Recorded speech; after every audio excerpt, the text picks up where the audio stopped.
Joe Rogan is well known for his Joe Rogan podcast, the Joe Rogan Experience.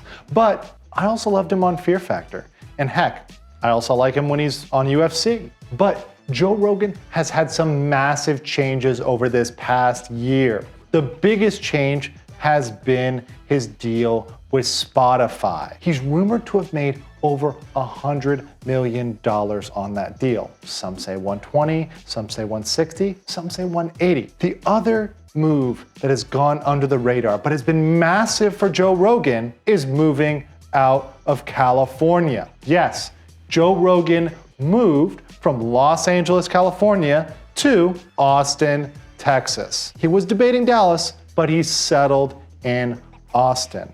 Now, Joe Rogan is one of a long list of individuals and companies that have moved from California to Texas. So today, we're gonna explain exactly why Joe moved from California to Texas and why others who are in California might wanna consider a similar move. I'm Andrew Esquire, and this is The Legal Mindset. As a lawyer, I am fascinated by regulations, laws, and how they differ from place to place. Now, laws are very different between countries. For example, the US and Canada have very different laws, but they also differ wildly from state to state. And California and Texas could not be more different. Those are perhaps the two most polarized states in terms of their laws. Simply, one's a blue state and one's a red state. But there's so much more depth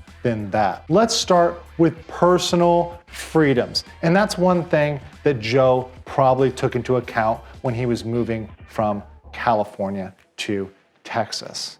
Now, Joe is known as an avid hunter, and that's controversial nowadays, especially in the age of PETA, where veganism is trending. It is not cool to be a hunter. But Joe's unabashed about it.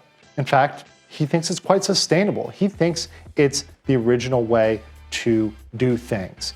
And I kind of respect that in Joe. Joe goes out elk hunting, for example, will take the elk and offer some of it to his guests on the podcast. And that is something that is much easier to do in the state of Texas than in California. Not just because of the difference in gun laws, spoiler alert, they're much more strict in California, but because of the abundance of hunting opportunities in Texas. Game is quite common in Texas, and there are plenty of places to hunt.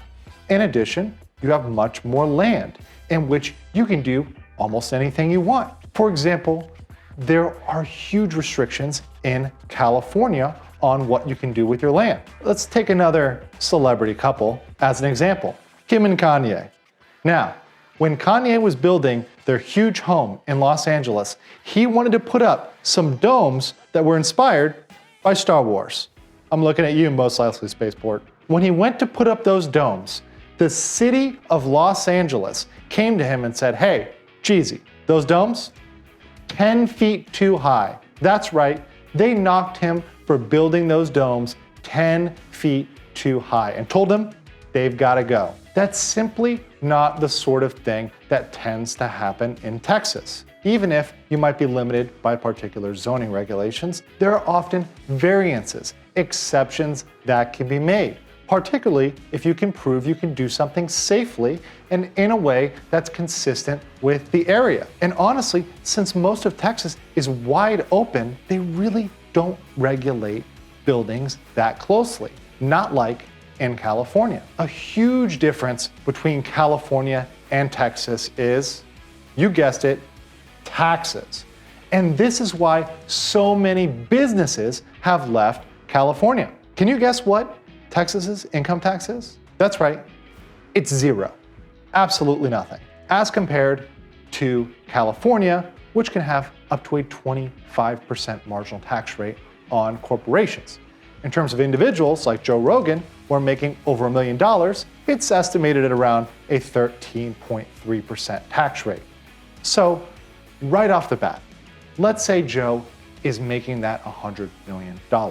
Let's let's say he gets that money. Instead of having to hand over $13.3 million to the state of California, he can just keep that in his pocket. He can buy himself a whole lot of hunting rifles. Whatever he wants, he can do with that money. But he is not giving it to the state of Texas. They don't have an income tax. And he won't be giving it to the state of California anymore. Now, also, you have to understand property taxes. That's a huge difference between California and Texas. Now, property taxes are based on the value of your home. So, let's say you live in Los Angeles and your house is the nicest house on the street. It's $1 million house. You're gonna pay a percentage of that $1 million house per year. Let's say $5,000. Your neighbor down the street, who might have a $500,000 home, will pay half that amount, most likely. Give or take exceptions that might be made in the law, but let's say he pays $2,500. Well, that is your property tax rate. But in Texas, not only are the rates lower, that is the percentage of property tax you'd have to pay, but in addition, the cost of housing is much lower. For $200,000 in Dallas, you could buy an equivalent home for $1 million in LA. In fact, in San Francisco, that same house would probably be close to $1.5 to $2 million. The difference is massive. When you look at the types of homes that Joe Rogan would want to own, 7 bedrooms, lots of space, tons of acreage, maybe access to the water, got a boat, those types are around $25 million in LA. But take it to Austin, Texas, $5 million. So think about that. Not only is the cost of the house that Joe would want less, it is simply going to cost him less every year. The taxes on that house are going to be so much smaller for Joe. And the last thing, the final thing, and probably the largest thing is the pandemic. The pandemic has changed our perception of both personal and business freedoms. So many businesses have been restricted from operating. Even businesses that are run at home in certain states have been prohibited. One of the most strict governors has been California's governor, Gavin Newsom. Now, he's come under a lot of fire, not only because of the draconian, i.e. harsh laws in California, but also because he's broken those rules. Gavin Newsom has repeatedly been caught at dinner parties and outings in the state of California, despite his prohibitions to the contrary. Because of that, because the restrictions are so harsh, and because of the pure hypocrisy, so many businesses have left the state of California. They've said, look, we can operate remotely. In fact, we're required to operate remotely. So we are going to relocate to Texas. In fact, this year, California has lost the most businesses in its history. In fact, there's been a net outflow of companies for one of the first times in California's history, rather than a net inflow. That means more companies have left than have come to California. And where are they going? Well, some are going to Oregon, some are going to Nevada, but most are headed to Texas. That has been one of the paths that so many celebrities and businesses have followed. People like Julia Roberts, Pierce Brosnan, and Ben Shapiro all have left California. And many have done it because specifically of the pandemic restrictions. And if you want to know exactly how strict they might get and how strict is permissible under the Constitution, check out my video, Lockdown Laws.